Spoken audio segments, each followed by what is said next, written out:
Today we've got a Volkswagen Passat key fob battery.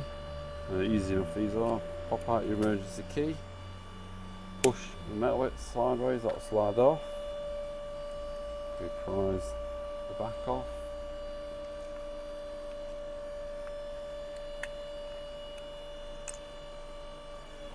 Just prise your battery out. Simple as that.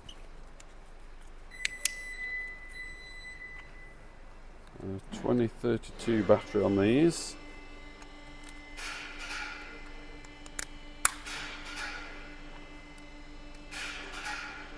Push it back, reverse of taking it to bits. There we go. Job done.